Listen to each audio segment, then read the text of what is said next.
કેવું કહે છે ઉંદર કે હતો એક ઉધમી દર ગાળ્યા છે અપાર. પેલા આપણે કાચા મકાન હતા ને એટલે નકરા દર ગાળ કરે ઉંદરડા. અને માલકોર કોઈ ખોખા, કોઈ કપાન, કોઈ બાજરીના ડુંડા ને આવું બધું લઈ જાય. પછી નિરાતે એમ કે ખાઈશું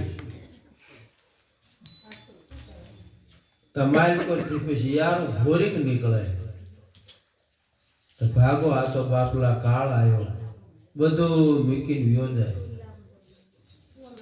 એમાં આપણે રાત ને દિવસ કામ કરીને આવા સારા સારા બંગલા બનાવી અને કર્મ જો સારા ન કર્યા હોય ને તો યારું ઘોડે ફૂફાડા કા વહુ નાખે ને કા દીકરા ફૂફાડા નાખે ને તો એમ થાય કે આ કરતા એક કોઈ ઝૂંપડી વાળે રહેવું સારું. એટલે આપણા આત્માનું કઈક કલ્યાણ થાય એવું તેને કઈક કામ કરતા જાઓ. અરે સાંભળો, મોટું બણું નાનું બણું આ તેલ બણું આ તેલ આવી ગયું હે, તેલ આવી ગયું હે આ જે તેલ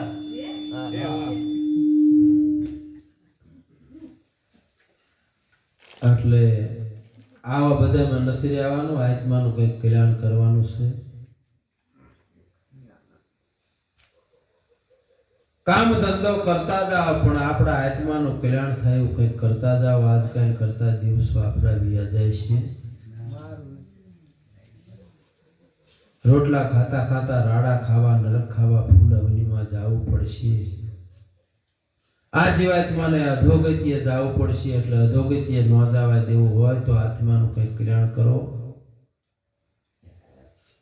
કામ ધંધો રાત દિવસ કરો પણ આત્માનું કલ્યાણ થાય એવું કંઈક કામ કરતા જાઓ. સંતો આપણને પોકારી ચેતવી રહ્યા છે. મધમાખીએ મધ ભેગું કર્યું, ન ખાધું કે ન ખાવા દીધું. એટલે ખાવ પીવો ને વિગતે વાપરો. અમે તો જો કે ખાઈ પીવે ને વિગતે વાપરે છે. પેલા તો બહુને ખાવા નતા દેતા. હવે એવું અત્યારે નથી પણ પેલા આવું હતું. અતિ લોભ છે એ પાપનું મૂળ છે. એટલે ખાવ પીવો ને વિગતે વાપરો.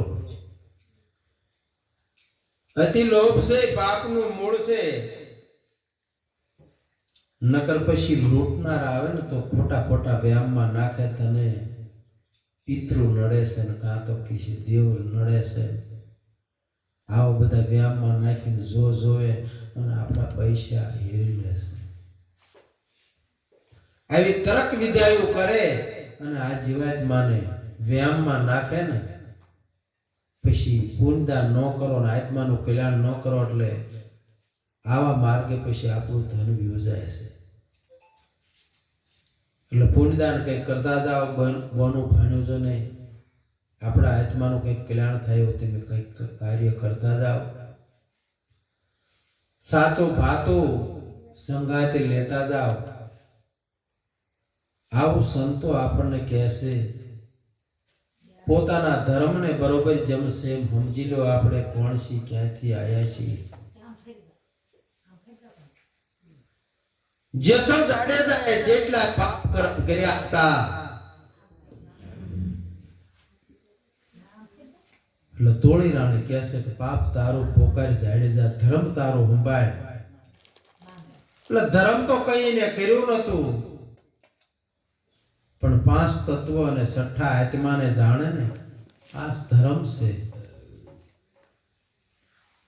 પછી ગાયોને ઘાસ નાખવી, કૂતરાને રંગાડા કરીને ખવડાવી, પારેવાને સણી નાખવી, આ એક આપણું સારું કર્મ છે.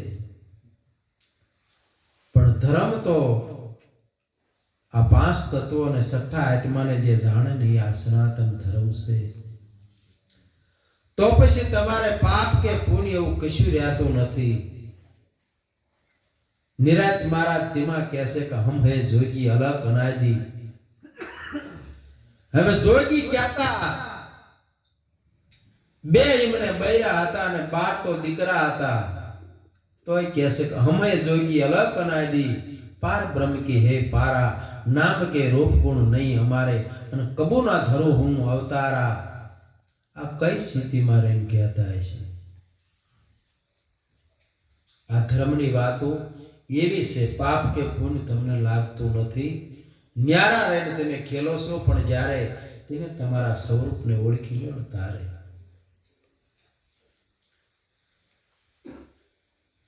ઘાંચીનો બળદ ઘાણી ફરે, ગોળ ગોળ ફરે ને એટલે ઘાંચી પર ઘાણી પર ઘાણી આવે ને એટલે પછી ઓલો ઘાંચીડો રહ્યો ને બળદને બિચારાને છોડે નહીં. બળદને એમ થાય કે હું ઠેઠ કાશી ને મથુરા ને દ્વારકા ને બધે હારી નાખ્યું, એટલું હાલી નાખ્યું. પણ આખેથી પાટા જે અળગા કરે ને એ ખીલો ને એ ગમાણ, એમાં આપણે તપ તીર્થ ને સમાધિ ને બધું કરો. પણ જ્યારે પોતાના સ્વરૂપની અંદર જ્યારે જાગો ને ત્યારે ખબર પડે કે ઓહો, આદિ લગ્ન બધું કરેલું આપણું બધું ફોગટ ગયું. તેમાં સોમદાસ કહે છે, કરવાનું હતું એ આપણે કંઈ કર્યું નથી. આ જીવની જાત કોણ છે એ જાણી નથી આપણે. આપણે કોણ છીએ, ક્યાંથી આયા છીએ, દેહ છોડીને પછી ક્યાં જવાના એ કશું જાણ્યું નથી. સોમદાસની વિનંતી છે કે જો આવા સમર્થ આપણને સદગુરુ જો મળી જાય ને તો આ વસ્તુ સમજાય છે, નકર સમજાતી નથી.